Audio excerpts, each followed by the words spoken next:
knows about war. And we know that war is ugly. It's hell. It's hell. And the decision to go to war should be made cautiously. It should be made with facts and credible intelligence. It should be made by consulting not only political leaders, but military leaders, diplomatic leaders, and those who have served and know the cost of battle.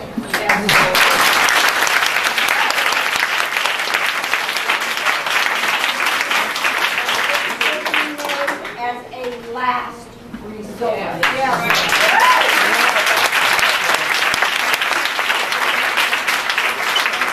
when declared, funds should be appropriated to support our troops adequately with the proper equipment.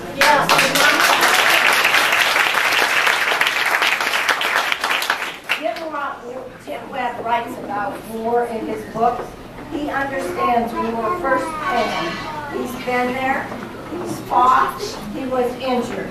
He won the Navy Cross for extraordinary bravery, courage, aggressive leadership, and selfless devotion to duty in Vietnam. And he was willing to sacrifice for his country.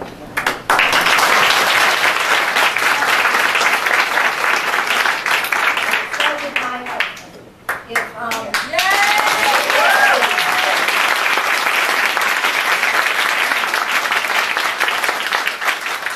My husband was also a Marine in Vietnam, and he went to Vietnam. We were very scared before he went over. He was a second lieutenant. Second lieutenants didn't last very long in Vietnam in those days. And Lewis lasted 67 days.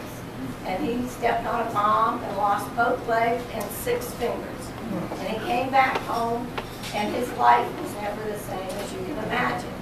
We have the same kind of war going on now in Iraq, where people are getting they call it IEDs, where they lose their limbs.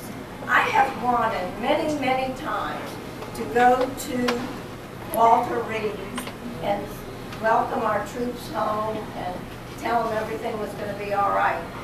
But things aren't all right. It's very, very hard to live with your limbs gone. Your lives become so complicated.